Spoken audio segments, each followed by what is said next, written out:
Oh, hello Internet. I'm having some camera issues right now. My filming phone died and the other phone doesn't play nice with the software, so I'm recording this on a webcam.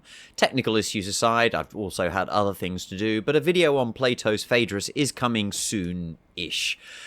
This vlog-style video, though, while still scripted, gives me a chance to reflect a little on the recent chat I had with Professor Dave.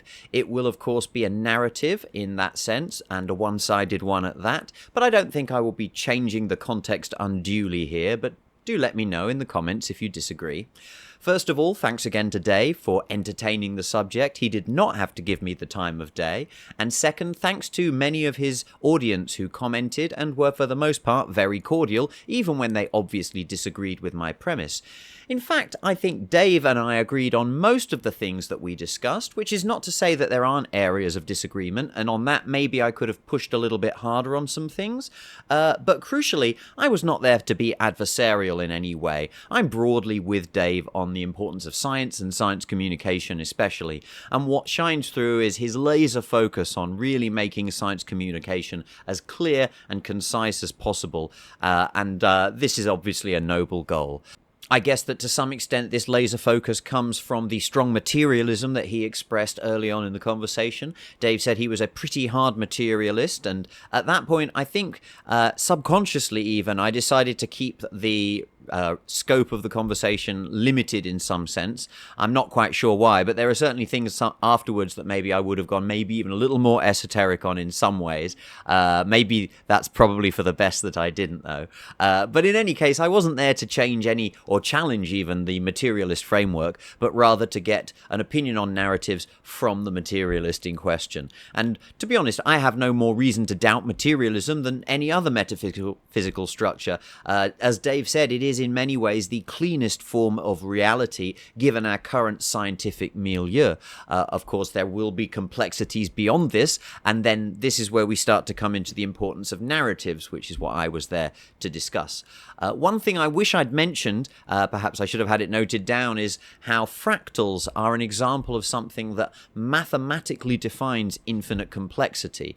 But I think generally the idea was covered when we got to the three-stage proposal I sort of had regarding science as a narrative in the face of complexity. I saw a couple of comments saying that I was attempting some kind of gotcha on Dave here, and I think this is probably what they were referring to. I wasn't really trying that, but if that's how you took it, then I guess. But I gave three statements, and technically Dave agreed with all three. Now, with some very important caveats on that, of course, but the three statements were firstly that science is necessarily a narrative for the everyday person in everyday life. And then number two, science is, at least to some extent, also a narrative for the scientist in the course of their everyday life, in as much as they are an everyday person themselves. And then the third one was that actually, due to the increasing need for abstraction in science, science has become a narrative for the scientist in their scientific life. There will always be some kind of narrative constructed around science in some way. And perhaps the most important caveat that Dave applied was that he thought the third statement really only counts when we're talking about really abstract cases, the most fundamental physics possibly. And I generally agree with that, although I guess there's probably some interesting grey area examples to be found somewhere. But ultimately, all other science depends upon fundamental physics to ultimately work, so the problem is still lurking there somewhere in some sense. But what is the problem? Well, what it is not is to say that science is a mythology in practice. But what I think it exposes is a space in which the discussion of science will be functionally identical in its political application to the function of mythological structures in former times. Of course, we mustn't fall into the trap of just assuming that whatever performs a function of a thing is that thing, and this is where we come to Hannah Arendt. One commenter who left a long and fairly nuanced critique said that I had to some extent embedded on Hannah Arendt, and I do not dispute this claim. I did mention that at the start of the conversation, and also about my lack of specific expertise, but you can see from my channel I have put considerable time into her work. I don't think it's inherently bad for one person to focus on another person's work. In fact, this is definitely a trend in academic circles. However, it is absolutely something to be careful of and something something to note for the person viewing and also for myself, especially considering, as I said, I'm not a trained academic. I never mentioned it, I probably should have done, but the most directly relevant of the essays is The Conquest of Space and the Stature of Man, in which she explores the psychological disconnect between the mindset of the scientist and the common sense world of everyday humans, and the political implications that this might have. It's important to note that this world of human artifice has a technical place in Arendt's conception. The world has been fabricated, that is, it has been constructed out of the actions of humans and subjected to human control. I went into the discussion just determined not to be a bore on Arendt, and I think I was mostly successful in that, but I think I also may have missed some important context in that sense. But this is also the reason I see why science as a human fabrication can seem to form a barrier between the vital process of the human animal and the highest expressions of our own perhaps rather inflated view of our species' place in the universe. And viewed in this way, science seems to come across as almost an interloper from the sterile and ideal world of the Vita Contemplativa. This is the world which came to dominate Western thought with Plato, and Arendt thinks we need to rebalance. This is pivotal to her way of dealing with crises of modernity, and it's also perhaps why science can become an object of suspicion. One thing that Dave and several other commenters seemed to push back on a little was this idea that science is suffering now from the failure of religion before it. But I think this idea largely holds up. Natural philosophy and moving into science brought with it so many counterintuitive results since the 17th century that it is now possible to at least conceive of almost any truth being ultimately overturned. And since our last big eternal truth was overturned, this began with Descartes, and so is often called Cartesian doubt, but he was only the first mover. Gödel's incompleteness theorem shows that statements can exist that can never be proved, but this shows the strictly political nature of the problem too. Gödel did not dispute what can be true, but only what can be shown to be true. To get back to the discussion at hand, and this is something I probably only clarified in the comments afterwards, I worry that science is losing the narrative battle against pseudoscience and religion because it can be presented with a certainty that is sometimes interpreted as pomposity, not usually by scientists, to be fair. I originally had a follow-up question for Dave that asked if he might be doing some rhetorical harm in the way that his demeanor comes across as almost dismissive or degrading of the people who are questioning of science, as they would put it, and that could be interpreted as questioning their humanity in some sense. I'm not saying that Dave does that. The problem is how it's perceived. And of course, some of the problem there lies in the perceiver and is not the fault of the person doing it anyway. And of course, Dave already said, this is why I didn't ask the question, that he knows that he might push some people away in some way, but he thinks that overall, on balance, he's considered the numbers, he sees, the way the game is played, and it is the way the game is played in terms of how rhetoric is applied in the world. So, I mean, you can't argue with that. And as I pointed out, I actually watch the debunking videos he does most consistently of all of his output. And maybe I'm the choir being preached to in that regard, but, he's certainly correct to say that this is the thing that sells. I also think he's correct to say that all types of approach are needed in creating the narrative of science anyway. Another narrative problem that science has, and something I could have maybe pushed back on a little more, is that I'm not sure that the story of science is sufficient to fill the meaning gap.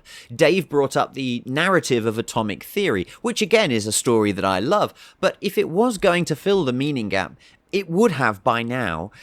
I mentioned in a comment reply that Carl Sagan's star stuff from Cosmos was perhaps the most powerful expression of meaning through science that I ever encountered, but even that never really caught on. I love Jacob Bronowski's Ascent of Man series, but watching that late 70s masterpiece, it becomes perhaps even clearer that this kind of narrative is not going to supply a sense of meaning to the everyday person in their contemporary life in current year. One thing that came up that was interesting was Dave's characterization of science in the dual aspect of process and conclusion, verb and noun, the method and the body of knowledge. I don't know really to what extent we can make these two aspects separate from each other in any real sense, but it strikes me that this dual aspect does touch on something that can be narrativized. Unfortunately, it seems to be the pseudoscientists who have the best position to narrativize it at present, and this comes to a another claim that was made by Hannah Arendt in a different essay, Truth and Politics. She tells us that truth is rarely politically potent because the truth teller sacrifices their plausibility as soon as they identify with any political position, because it is their impartiality that is something inherent to their plausibility. The liar, on the other hand, is always political because it is their very decision to speak something that is not true, that is a manifest attempt to change the world according to some agenda. Truth becomes politically powerful maybe only in response to lies. Finally, a couple of commenters thought that Dave should have questioned me on a couple of things that I brought up that speak to a more spiritual direction, one example being Taoism. This would have been fair, seeing as I brought it up, but again, Dave wasn't there to be adversarial either. This seems, though, like a good chance to expand on why I do relate to this philosophy/religion. Taoism has always struck me as the most reductive spiritual structure that humans have invented. It is based on duality, but it asserts that true being seems to persist where these dual aspects become one. But this oneness is hard to perceive because of the world of flux and different forms. People have interpreted the concept of Taoism in many different ways, but one way to interpret it is to say that the duality is the extremes and the one is the spectrum that exists between and includes those extremes, and spectrums can be measured.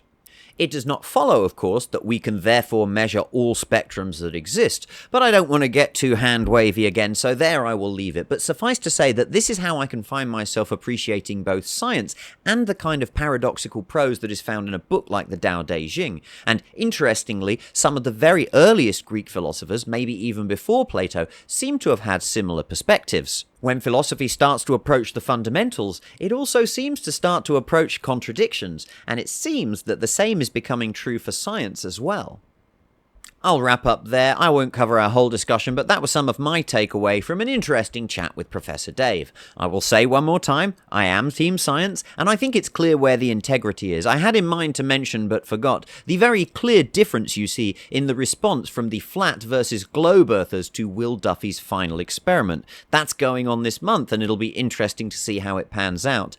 I'll leave it for you to look that up if you're interested, but I think this demonstrates that while narratives of authority have been misused throughout history, and there is certainly a political problem with science being misused by the powerful sometimes, the same can also be true for victim narratives in its own way. But again, thank you for watching the chat I had with Dave. Thank you for watching this video, and drop it a like if you have done. But I have a few minor videos planned for December just to round off the year, and hopefully I can get a proper recording set up in place so that I can get back to the proper philosophy videos in the new year. Thanks for watching. Bye for now.